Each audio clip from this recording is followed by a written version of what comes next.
प्रियंका गांधी के वाराणसी से चुनाव लड़ने की अटकलें खत्म हो गई है। कांग्रेस ने अजय राय को पीएम मोदी के खिलाफ चुनाव मैदान में उतार दिया है। अजय राय पीएम मोदी के खिलाफ वाराणसी से चुनाव लड़ेंगे।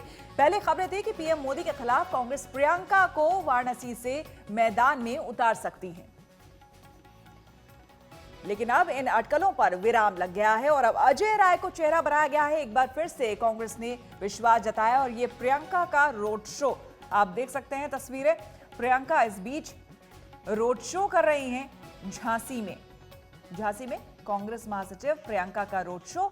आपको बता दें कि लंबे समय से ये अटकलें चल रही थी, यहां तक कि प्रियंका गांधी ने खुद कई बार अपनी रैलियों में कहा था कि कहिए तो क्या वाराणसी से चुनाव लड़ जाऊं मैं, और ये बयान कई बार चला।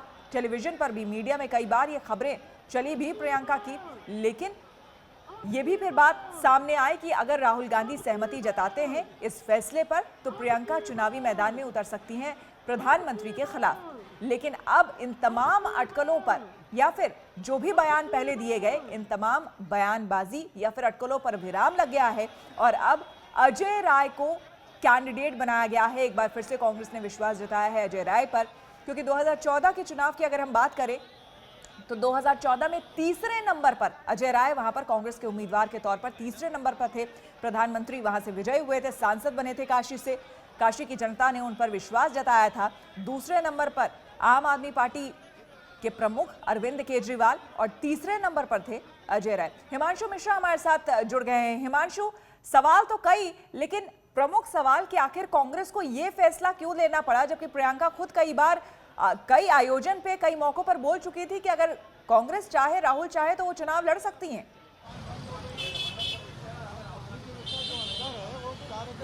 देखिए, बिल्कुल प्रियंका ने बोला जरूर, लेकिन पार्टी ने सोच विचार कर ही शायद फैसला लिया होगा, क्योंकि प्रधानमंत्री नरेंद्र मोदी वाराणसी से चुनाव पिछली बार भी लड़े थे और अरविंद केजरीवाल उनके सामने मुख्य प्रतिद्वंदी थे और उम्मीदवार थे। वो चुनाव हार गए थे। उनके अलावा अरविंद केजरीवाल के अलावा अजय राय खुद चुनाव में थे, अफजाल अंसारी चुनाव में लड़ रहे थे। दोनों की जमानतें जब्त हो गई थी, सिर्फ अरविंद केजरीवाल की ही जमानत बच पाई थी प्रधानमंत्री के सामने। तब प्रधानमंत्री नरेंद्र मोदी पहली बार वाराणसी चुनाव लड़ने आए थे, लेकिन बीते 5 सालों में जिस तरीके से प्रधानमंत्री नरेंद्र मोदी का क्रेज वाराणसी में ही बढ़ा है और जिस तरीके से उन्होंने डेवलपमेंट के काम किए हैं, उसके बाद कांग्रेस नहीं चाहेगी कि प्रियंका गांधी वाराणसी से चुनाव लड़े और प्रधानमंत्री के सामने चुनाव लड़ना, क्योंकि बहुत मुश्किल होगा प्रियंका के लिए भी। और कांग्रेस चाहेगी कि प्रियंका पूरे देश भर में घूम के प्रचार कर ले। वाराणसी में अगर चुनाव लड़ती है तो वाराणसी में उनको पूरा फोकस करना पड़ेगा, क्योंकि प्रधानमंत्री की कॉन्स्टिट्यूएंसी और पूरी बीजेपी इस वक्त जो है वाराणसी आ चुकी है। तो इसीलिए कई इश्यूज देखे होंगे। और दूसरा मैं आपको बता दूं कि राहुल गांधी जो है वो अमेठी से चुनाव लड़ रहे हैं और वायनाड से। तो ये भी इस तरीके की खबरें हैं कि राहुल गांधी चुनाव जीतने के बाद अगर अमेठी और वायनाड दोनों से जीतते हैं तो वो अमेठी से रिजाइन कर देंगे और वायनाड चले जाएंगे, और अमेठी पर जब उपचुनाव होगा तो प्रियंका गांधी जो है उपचुनाव में कांग्रेस की उम्मीदवार होंगी। तो इस तरीके की कई स्ट्रेटेजी कांग्रेस ने सोची होंगी और इसीलिए प्रियंका गांधी को प्रधानमंत्री नरेंद्र मोदी के सामने चुनाव नहीं लड़ाने का शायद कांग्रेस ने फैसला लिया है। यानी कि अगर सीधे तौर पर इसे कहें कि कांग्रेस डर गई है प्रधानमंत्री मोदी से तो वो गलत नहीं होगा, क्योंकि जो तस्वीरें आप सामने आई हैं शालिनी यादव समाजवादी पार्टी की तरफ से, अजय राय कांग्रेस की तरफ से, और मुख्य मुकाबला इन्हीं लोगों के बीच है, प्रधानमंत्री वर्सेस ये दोनों। और इस बीच झांसी में प्रियंका जो कि महासचिव हैं कांग्रेस की, उनका रोड शो। तो इन तमाम रोड शो के बीच जो एक बड़ी खबर इस बीच जो कि हलचल थी, एक तरह से राजनीति में बहुत बड़ी बात अपने आप में, हिमांशु, बहुत बड़ी बात अपने आप में हो जाती है अगर कांग्रेस प्रियंका गांधी को उतार देती वाराणसी से तो।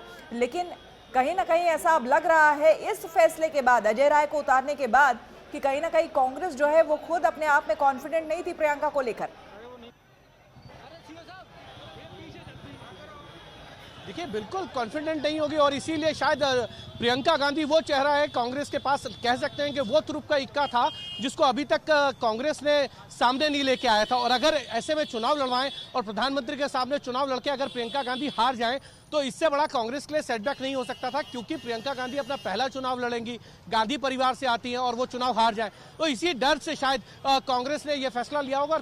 और दूसरी तरफ यह है कि राहुल गांधी 2 सीटों से लड़ रहे हैं, अगर दोनों सीटों से जीतते हैं तो एक सीट से रिजाइन करेंगे, उस सीट से जो है प्रियंका गांधी चुनाव लड़ लेंगी और वो संसद में पहुंच जाएंगी। तो कहीं ना कहीं एक स्ट्रेटेजी का भी पार्ट रहा होगा, प्रधानमंत्री के सामने चुनाव लड़वाना कांग्रेस को प्रियंका गांधी का महंगा पड़ सकता था। और इसी रणनीति को देखते हुए उन्होंने प्रियंका गांधी को ना लड़ा के अजय राय को लड़ाया है। अजय राय पिछली बार भी चुनाव लड़े थे, 75,000 के लगभग उनको वोट मिले थे, उनकी जमानत जब्त हो गई थी। तो आप सोच सकते हैं कि श्वेता, इस तरीके का रिस्क शायद कांग्रेस नहीं लेना चाहेगी, क्योंकि प्रधानमंत्री की कॉन्स्टिट्यूंसी है और जिस तरीके से पिछले 5 सालों में प्रधानमंत्री का एक कह सकते हैं कि क्रेज बढ़ा है वाराणसी की जनता में। आप देखिए ना, मैं आपको दिखा देता हूं, आप जहां तक नजर जाएगी सिर्फ आपको बीजेपी के झंडे दिखेंगे और बीजेपी के कार्यकर्ता दिखेंगे।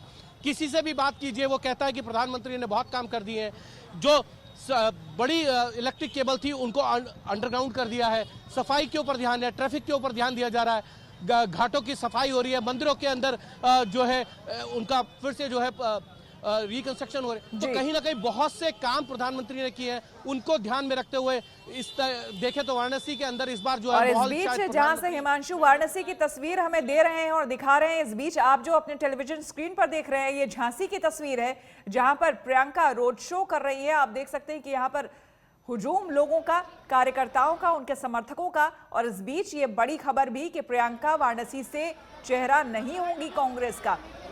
कई लोगों के मन में, यहाँ तक कि जो काडर था उनसे कई बार प्रियंका पूछ चुकी थी कि क्या लड़ जाऊं मैं वाराणसी से, लेकिन आखिरकार कांग्रेस कहीं ना कहीं डर गई और इस वजह से ऐसा लग रहा है कि अजय राय को दोबारा वहां से, क्योंकि पिछली बार 2014 में जब अजय राय वहां से उम्मीदवार बनाए गए थे तो तीसरे नंबर पर आकर वो अटक गए थे।